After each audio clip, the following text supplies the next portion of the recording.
A very good morning to all my dear students. Welcome back to my channel. मैं आपकी अपनी ma'am Meenu Chauhan आज 9th class के बच्चों के लिए इकोनॉमिक्स का chapter poverty as a challenge लेकर आई हूँ। मैंने पिछले 3-4 दिनों से अपनी कोई वीडियो नहीं डाली। I am very sorry about that. और प्लीज आप मेरे वीडियो को, मेरे चैनल को ज्यादा से ज्यादा लाइक कीजिए, शेयर कीजिए एंड सब्सक्राइब कीजिए ताकि ज्यादा से ज्यादा बच्चे हमारे साथ कनेक्ट हो सकें। Thank you. ये जो आपका चैप्टर है पॉवर्टी एज अ चैलेंज, ये हमारे डे टू डे लाइफ से कहीं ना कहीं बहुत ज्यादा जुड़ा हुआ है। हम अपने सराउंडिंग्स में, हम अपने आसपास के एरिया में, अपनी कॉलोनी में, अपने स्कूल्स में, हर जगह गरीब लोगों को, पुअर पीपल को देख सकते हैं। अब ये जो चैप्टर है पॉवर्टी एज अ चैलेंज, ये बताता है कि गरीबी यानी कि जो लोग गरीब हैं वो अपनी लाइफ में किन किन मुश्किलों से जूझ रहे हैं, उनकी लाइफ में क्या क्या प्रॉब्लम्स वो फेस करते हैं, उनको क्या क्या तकलीफें होती हैं, ये हमारे इस चैप्टर में हम स्टडी करेंगे। अब ये बता रहे हैं, in our daily life we come across many people who we think are poor. हम जानते हैं कि गरीब लोग कौन होते हैं, जिनके पास अपना रहने का घर नहीं होता, जिनके बच्चे स्कूल्स नहीं जाते, कहीं और होटल्स में, ढाबों में काम करते हैं, घरों में काम करते हैं, और दे कैन बी एनीवेयर। झुग्गीज में आप देख सकते हो गरीब लोग जो डेली वेजेस पर काम करते हैं, उनके छोटे छोटे बच्चे ढाबाज में जॉब करते हैं। कई जगह तो हमने देखा है कि रेड लाइट्स पर बैगर्स होते हैं उनके बच्चों के साथ भीख मांगते हुए। तो we can see poor people in everywhere, right. So अब ये जो पॉवर्टी है ये एज अ चैलेंज कैसी है, यहाँ पर पॉवर्टी को 2 केसेस में डिस्क्राइब किया गया है।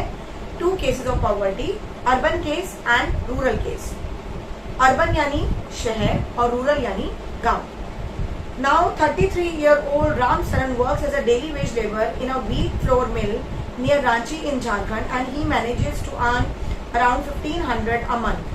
एक व्यक्ति की बात कर रहे हैं यहाँ पर, राम सरन, जो 33 इयर्स का है। वो रांची में, झारखंड में एक फ्लोर मिल में काम करता है और उसे महीने के 1500 रुपए मिलते हैं। The money is not enough to sustain his family of 6 that includes his wife and 4 children aged between 12 years और 6 months.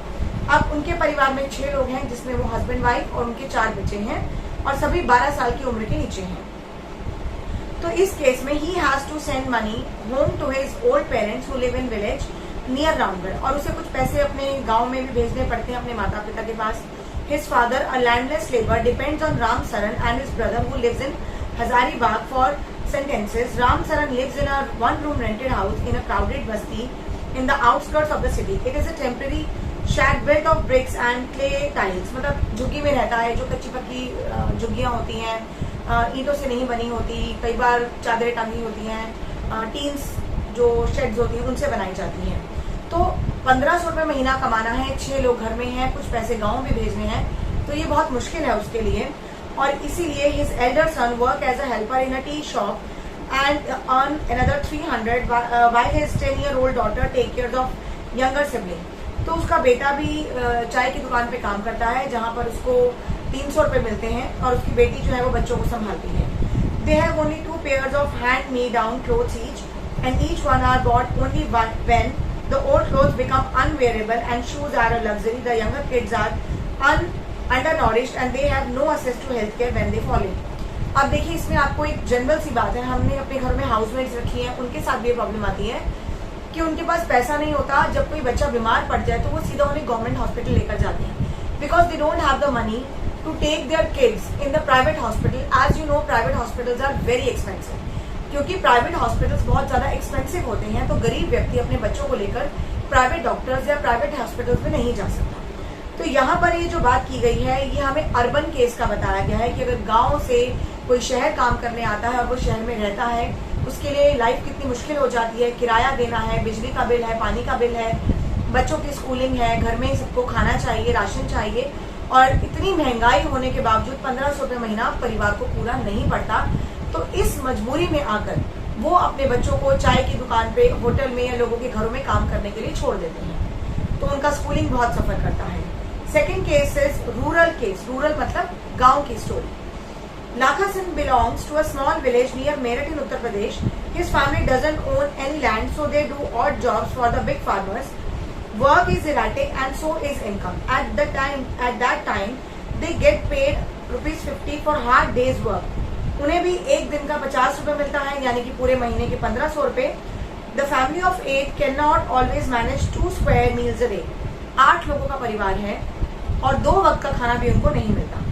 His father, a TB patient, passed away 2 years ago due to lack of medication. His mother now suffers from the same disease and life is slowly ebbing away. Although the village has a primary school, Lakha never went there.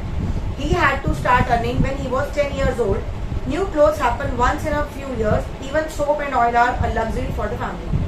अब देखिए हमारे घरों में तेल, shampoo, कंघी ये सब चीजें कितनी कॉमन है, लेकिन इन गरीब लोगों के लिए साबुन से नहाना या सर में तेल लगाना या बॉडी पे ऑयल लगाना एक लग्जरियस आइटम में काउंट होता है, because they are very poor. They can not manage meal twice a day.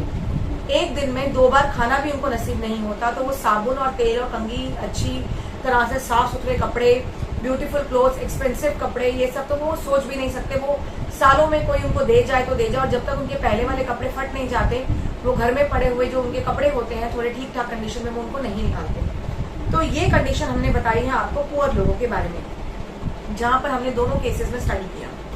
Poverty and discuss the following issues. Landless, यानी कि उनके पास अपनी जमीनें नहीं है, अनएम्प्लॉयड हैं, बेरोजगार हैं, पढ़े लिखे नहीं हैं, हेल्थ अच्छी नहीं है, चाइल्ड लेबर बहुत ज्यादा है, और हेल्पलेसनेस यानी कि मजबूर है. बोथ द केसेस हमने स्टडी किए और हमने ये देखा कि इनके पास ना तो लाइफ है जिसको हम कंफर्टेबल लाइफ कह सकते हैं, क्योंकि एक लाइफ में खाना, कपड़ा, रहना, ये हमारी बेसिक एमिनिटीज हैं, बेसिक रिक्वायरमेंट है जो जरूर मिलनी चाहिए. These two typical cases illustrate many dimensions of poverty, and they show that poverty means hunger and lack of shelter. It is also a situation in which parents are not able to send their children to school. And then poverty also means lack of clean water and sanitation facilities. दोनों cases में हमने ये देखा कि माँ बाप बहुत गरीब हैं, वो अपने बच्चों को अच्छी स्कूलिंग, खाना, कपड़े, रहने के लिए जगह नहीं दे सकते, तो इसीलिए वो मजबूरी में आकर अपने बच्चों को गवर्नमेंट ऑफिस में जॉब करने के लिए, जैसे कि चाय पिलाना, सफाई करना, कूड़ा करकट उठाना, या ढाबाज में काम करने के लिए, या लोगों के घरों में काम करने के लिए भेज देते हैं, क्योंकि उनकी मजबूरी है. So one of the biggest challenge of independent India has been to bring millions of its people out of abject poverty. Mahatma Gandhi also insisted that India would be truly independent only when the poorest of its people become free of human suffering. Mahatma Gandhi ji ने भी ये कहा था कि India के सामने जो challenges हैं गरीबी के, वो तभी दूर हो सकते हैं जब गरीब से गरीब व्यक्ति के पास भी अपने पास सर छुपाने के लिए जगह हो, बच्चों के लिए खाना हो और पहनने के लिए कपड़े हो. ये चीजें अगर उन्हें मिलती हैं तब हम कह सकते हैं कि हमारा इंडिया गरीब नहीं है. The next is poverty as seen by social scientist. Scientist का क्या कहना है? Social scientist look at this through a variety of indicators. Usually the indicators use relate to the levels of income and consumption. अब देखिए, जिसकी जितनी income होगी वो कंजम्पशन लेवल उतना करेगा. जिसकी इनकम जितनी होती है उसका कंजम्पशन लेवल उतना ही बढ़ता है. अगर आपकी इनकम बढ़ेगी तो आप खर्चे भी बढ़ाएंगे, अपने शौक भी पूरे करेंगे, और अगर आपकी इनकम घटेगी तो आप बहुत सोच समझ कर पैसे खर्च करेंगे, क्योंकि आपको पता है कि आपकी इनकम उतनी नहीं है कि आप अपनी सारी लग्जरियस जो शौक है वो पूरे कर सकें. तो poverty as seen by social scientist, इनका ये कहना है कि जिस व्यक्ति की इनकम बढ़ती है उसके खर्चे, उसके शौक उतने ज्यादा बढ़ते हैं. तो इसीलिए lack of malnutrition, lack of access to healthcare, lack of job opportunities, and lack of access to safe drinking water, sanitation, etc. are the symbols of poverty-based society. तो जिस सोसाइटी में लोगों को खाना नहीं मिलेगा, जॉब अपॉर्चुनिटीज नहीं होगी, हेल्थ केयर फैसिलिटीज अच्छी नहीं होगी, एजुकेशन नहीं होगा, वहां पर सोसाइटी कभी भी प्रिविलेज नहीं हो सकती, डेवलप नहीं हो सकती. वो हमेशा पॉवर्टी रेखा के अंदर, यानी कि गरीबी रेखा के नीचे दबी रहेगी. According to the concept, poverty must be seen in terms of poor. तो गरीब लोगों के लिए पॉवर्टी लाइन का मतलब क्या है? जो व्यक्ति ना खाना अरेंज कर सकता है, जिसके पास रहने के लिए घर नहीं है, स्कूल्स नहीं है, कपड़े नहीं है, या पानी नहीं मिलता उनको, या खाने के लिए खाना नहीं है, तो they all are in the category of poverty line. वो व्यक्ति पॉवर्टी लाइन यानी गरीबी रेखा के नीचे आता है. A person is considered poor if his income or consumption level falls below a given minimum level necessary to fulfill the basic need. What is necessary to satisfy the basic need? अब हम ये कहते हैं कि जो व्यक्ति अपनी basic needs को पूरा नहीं कर पाता वो पॉवर्टी लाइन के नीचे है. तो what are the basic needs? Question आपका ये है, what are the basic needs? What is necessary to satisfy the basic needs? तो बेसिक नीड्स को पूरा करने के लिए क्या चाहिए? Each country uses an imaginary line that is considered appropriate for existing level of development and is accepted minimum social forms. एक व्यक्ति, एक देश अपने आप को अमीर या डेवलप्ड या अंडर डेवलप्ड कब कहता है या डेवलपिंग कब कहता है? जब उसे लगता है कि उसके पास जितने रिसोर्सेज हैं वो पूरी तरह से विकसित हो चुके हैं, जितने लोगों को जॉब मिल सकती है वो सबको दे चुका है, देश पूरी तरह से प्रोग्रेस हो चुका है, तो वो कहलाता है डेवलप्ड नेशन। जैसे अमेरिका। अब हमारा कंट्री जो इंडिया है वो डेवलपिंग नेशन में है कि वो अभी भी प्रोग्रेस हो रहा है, हमारे रिसोर्सेज अभी भी डेवलप हो रहे हैं, पॉवर्टी कम हो रही है, अमीर बढ़ रहे हैं, इंडस्ट्रियलाइजेशन बढ़ रहा है। तो while determining the poverty line in India, a minimum level of food requirement, clothing, footwear, fuel and light, education and medical requirement are determined for subsistence. तो जिन लोगों के पास, जिस देश में लोगों को खाना पीना, कपड़ा, रहना, लाइट, पानी, मेडिकल फैसिलिटी, एजुकेशन, ये सब चीजें मिलती हैं, रिक्वायरमेंट पूरी होती है, उसे हम पॉवर्टी लाइन से ऊपर मानते हैं। दूसरी बात, इन्होंने एक वेजेस डिसाइड की है, जो इकोनॉमिस्ट है उन्होंने एक वेजेस डिसाइड की है, जिसमें on the basis of these calculation for the year 2011 and 12 the poverty line for the person was fixed at ₹816 per month for rural areas and 1000 for urban areas. ये देखिए कितना stupidity वाला ये इनका example है कि अगर कोई व्यक्ति एक महीने में, can you believe, 1 month 30 days में गांव में वो रहता है और वो एक महीने में 816 रुपए कमाता है, तो वो पॉवर्टी लाइन के ऊपर है। एक महीने में दूध का बिल भी 816 रुपए से ऊपर जाता है। अगर डेली का आप 1 लीटर मिल्क कंज्यूम करते हैं अपनी फैमिली के लिए, तो दूध का बिल भी 1200-1300 रुपए महीना जाता है। और यहाँ पर बात की जा रही है कि पूरे परिवार का, अगर मतलब एक व्यक्ति जो कमाता है उस परिवार में से उसका महीने का कंजम्पशन इनकम अगर 816 रुपए है तो वो गरीबी लाइन के ऊपर है, मतलब वो गरीब नहीं है। सिमिलरली अगर कोई शहर में रहने वाला व्यक्ति एक महीने में 1000 रुपए कमाता है तो वो गरीबी लाइन के ऊपर है, वो गरीब नहीं है। But it is truly worthless, क्योंकि 1000 रुपए महीने में आप अगर शहर में रहते हो तो you can not survive at all. फिर तो बस ब्रेड पकौड़े खाओ 10-10 रुपए के लाकर और उसी से गुजारा करो, रोज 10 रुपए 12 रुपए खर्च करो अपने ऊपर, ना दूध ना कुछ, काली चाय पियो और गुजारा करो, तभी 1000 रुपए में गुजारा हो सकता है। अगर आप खाना खाते हैं ढंग से, दूध वगैरह कंज्यूम करते हैं फैमिली के लिए, तो 1000 रुपए एक महीना, 1000 रुपए 3-4 दिन के अंदर खत्म हो जाते हैं अगर आप प्रॉपर तरीके से न्यूट्रिशियल फूड खाते हैं शहर के अंदर रहते हुए।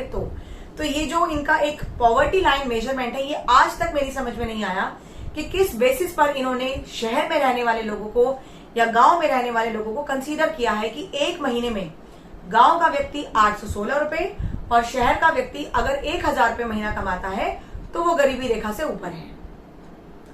Similarly in 2011 and 12 a family 5 members living in rural areas, 5 लोगों का परिवार है, गांव में रहता है, and earning less than about 4080 per month will be below poverty line. कि अगर 5 लोगों का परिवार है और उनकी महीने की इनकम 4080 रुपए है तो वो गरीबी रेखा में है। अगर 4080 रुपए से ऊपर है, लाइक 5000 है, 5 लोगों का परिवार है, तो वो गरीबी रेखा से ऊपर है। मीन्स भाई आपका एवरेज लगा लीजिए 1000 rupees. Similarly a similar family in urban areas would need a minimum 5000 पर month to meet their basic requirement. और 5 लोगों का परिवार है, शहर में रहता है, 5000 रुपए कमाता है, तो वो गरीबी रेखा के नीचे है। अगर 5000 से ऊपर कमाता है, 5000 तक, तो वो गरीबी रेखा से ऊपर माना जाएगा। सिमिलरली जो NSSO है, national sample survey organization, world bank को क्राइटेरिया करती है और एक uniform standard poverty line estimate करती है, जिसमें उनका इक्विवेलेंट लेवल कहलाता है $1.90 पर पर्सन पर डे।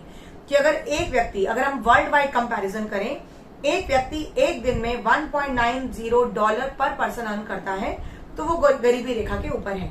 तो ये जो पॉवर्टी एस्टिमेशन है, इसको एस्टिमेट करना according to their vulnerability, according to their income 1000 पर month is not a big deal. कोई भी व्यक्ति 1000 रुपए एक महीने में कमा सकता है, लेकिन वो पॉवर्टी लाइन में ही कंसीडर होना चाहिए, क्योंकि गरीबी रेखा 1000 रुपए बहुत कम होते हैं आज के महंगाई के जमाने में सर्वाइव करने के लिए। आज हम ये चैप्टर यहीं तक पढ़ेंगे। इसके बाद जो वल्नरेबल ग्रुप है, इसका आगे का पार्ट वो हम अपनी नेक्स्ट क्लास में कंटिन्यू करेंगे। आप प्लीज इस चैप्टर को आगे स्टडी कीजिएगा। जो भी आपके डाउट्स हैं आप मुझे कमेंट सेक्शन में लिखिएगा, मैं आपको जरूर हेल्प करूंगी। और ये चैप्टर भी मैंने आपकी रिक्वेस्ट पे ही स्टार्ट किया है। Take care of yourself and your family. Till then good bye.